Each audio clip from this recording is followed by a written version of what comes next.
Hello again. I want to talk this time about another song of experience to add on to my stories that I told before about myself, my life. This was one episode I went through which had a profound effect upon me and left me with a lot of thoughts and a lot of feelings about what I went through. Quite traumatic for me, but many lessons and some humour too. After my stroke, the only thing that was left that was not working was my left diaphragm, which meant that all my organs were pushed up into my lungs, into my rib cage. And my left lung was reduced to about 20% of what it was. My stomach was up in my rib cage. And I couldn't breathe when I climbed stairs. So I had to go to the doctor and say I needed this fixed. So I went for an operation in the hospital. Brilliant NHS, as usual. Fantastic staff, fantastic care that I had. It cannot be faulted. I had to go through 2 operations in the same week. And this was to remove all my organs from my rib cage, put them back in place, and sew what they told me was pleats into my diaphragm to keep it down. They said my diaphragm will never work again because it's an involuntary muscle. It wouldn't recover from the stroke. But they had to put it in place and sew it in. And then I had to go with nil food by mouth to let the stomach recover. And just on a tube down my throat to take all this bile from the stomach and sit for a while and wait. And in the test, they said it hadn't really worked properly. They had to do it again, so a second operation. It was the second operation I went for, which I don't like because anaesthetic, I'm really bad coming out of it. When I was a child and we had anaesthetic for getting our teeth out, I was as sick as a dog for hours afterwards. I hated the stuff. And technology and the medications improved, but I still don't like it. Going into the operation, I was a bit worried because they'd given me a meal, a drink that was just to clear my insides out. And I heard the nurses and doctors talking about, why does someone give him a drink? He shouldn't have a drink before he goes in for operation. Oh, it should be all right. And they were discussing this and I was getting worried. Next thing I knew, I'm out. When I came round, I was in a strange place. Now, coming around from anaesthetic, I am always in a strange place. I'm confused. But this place didn't look right and didn't feel right. I was in the intensive care unit. And I'd been in the intensive care unit before. If you'd seen my previous vlogs, when I had my brain hemorrhage, I know what it's like. I've been in ICU. This just didn't feel like it. Nurses were all around me and they were telling me, no, you're in the ICU after your operation. Everything's fine. And I couldn't speak because a tube was down my throat and all the paraphernalia on that there. And I had this feeling that these people were lying to me. It was paranoia. Horrible feeling. I felt so alone and so disconnected in this strange place with these strangers. I decided I was going to wait until they turned away and didn't look. They weren't looking. And I took my chance. And I just grabbed all my tubes and wrenched them out. Like that scene in The Matrix.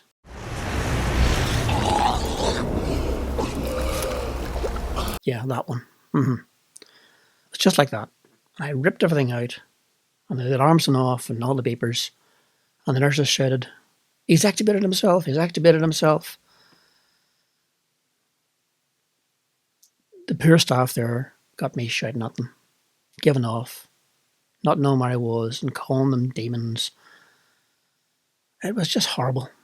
It was horrible for them and horrible for me. And I turned to the nurse beside me and said, I'm not in the ICU. I've been in ICU before. She said, where were you in ICU? In the Mater. This is the Royal. It's different. But people are moving around. They're changing shift.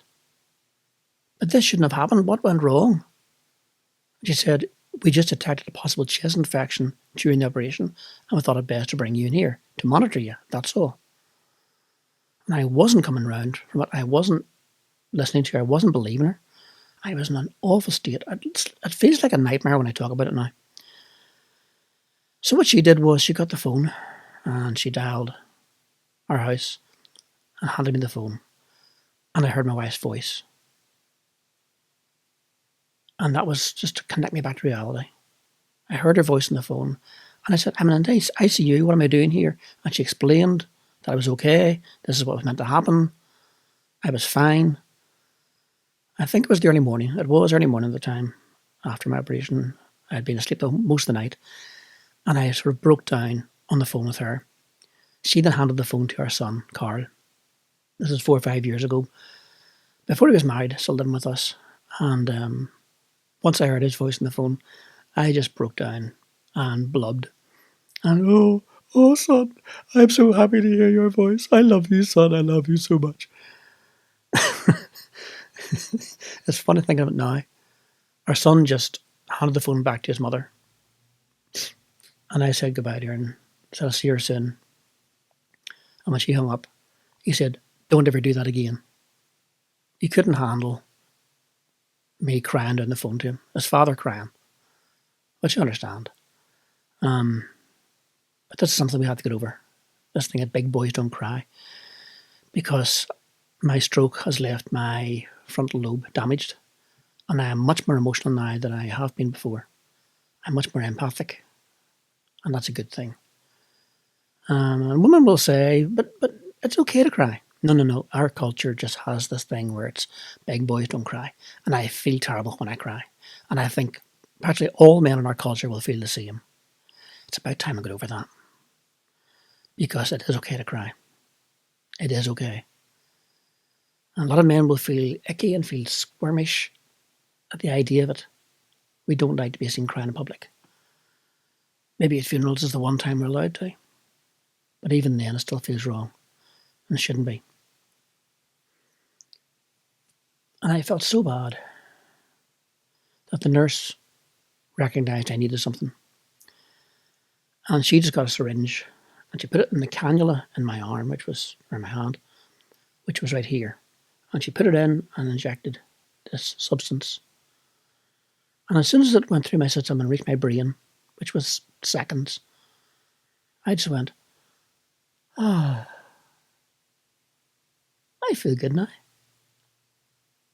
Oh, I feel great. And it was this feeling of euphoria for no reason. I just felt, way, everything's good. Whew. I even turned around and said, you know you're a brilliant nurse. You're a fantastic nurse. You do a great job, you know. I was just high as a kite. And what I learned from that was, you see these drugs that people inject on themselves, they're good. If you could bottle that and sell it, and it wasn't addictive in that sense. I mean, the feeling that I got from it was just phenomenal. It was false. But who cares? At the time, it was brilliant. All my worries, all my anxiety, all my fears just went away. So I can see the appeal. I can see what it is with people who are addicted to drugs. And if you're addicted to alcohol, and that's what it does for you, if you're addicted to whatever it is, I can see how that burst of dopamine makes things okay for you. But when it wears off, it's gone. It doesn't last. And from that lesson, I then had to rethink other things and think, if a simple drug, a simple chemical that you put into someone's system can do that, then how do you achieve happiness and contentment in life when a simple chemical can do it? We don't want the chemicals. We don't want to be on drugs. So what's the answer for that? Now, not morphine. When I had morphine put into me in the ward before this happened, I turned to the nurse and I said, I'm feeling a lot more pain than usual. I think I need more painkillers. And she checked back of my neck and said, your epidural slipped out. I had to get it put back in by the anaesthetist, but until he comes, I'll give you some morphine. So she gave me some morphine and I sat in the bed and just went, But I couldn't read a book. I couldn't talk to anybody. I was just zombified by it. And I just looked across the ward at this other man sitting opposite me. And he sat there going, we're like Beavis and Butthead.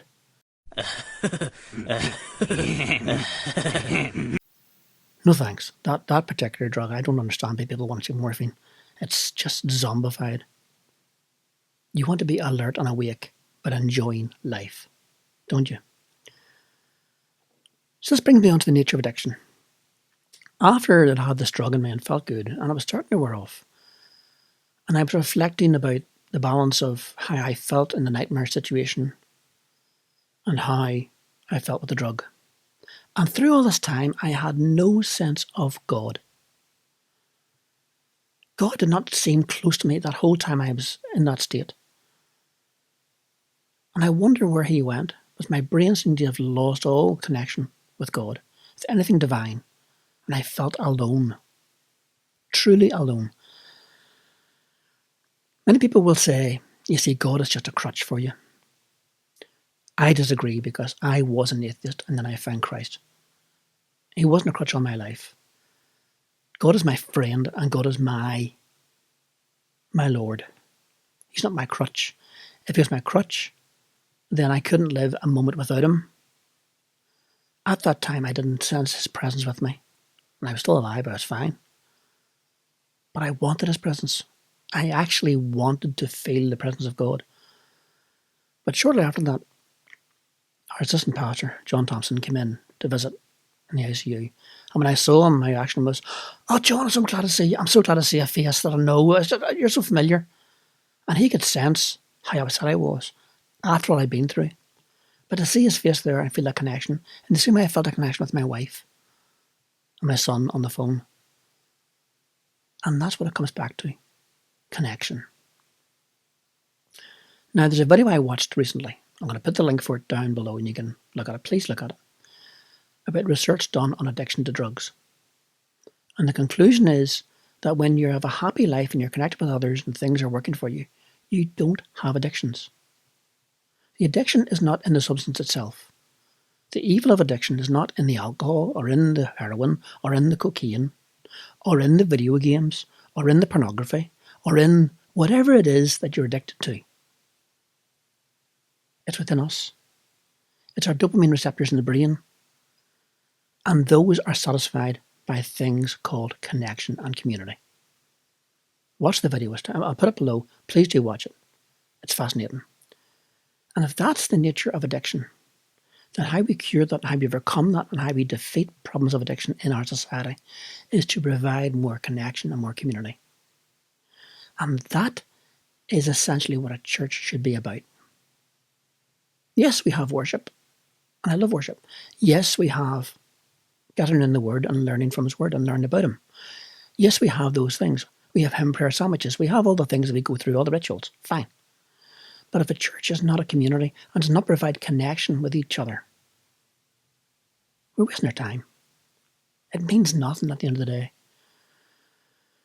My next book, when I finally get this first book done and out and published in Kindle, my next book is going to be on the nature of the church. I know the title of it already. It's going to be The Fall of Ananias and Sapphira. That's a fascinating thing to look at.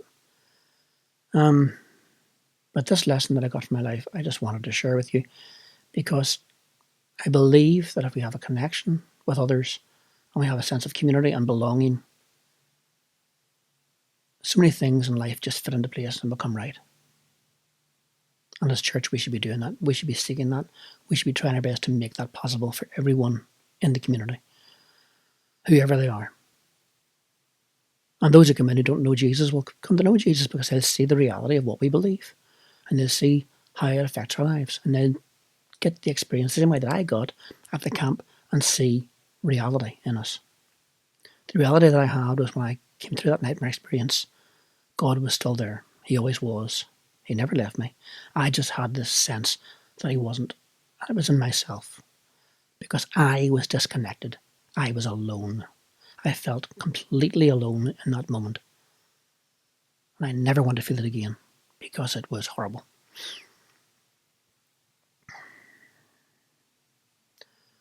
So I hope you get something from this. And until the next vlog, and until I get more done with the book, get it out, I just wish you all the best. And remind you, as always, it's always, ever, only, forever, Jesus. Bye.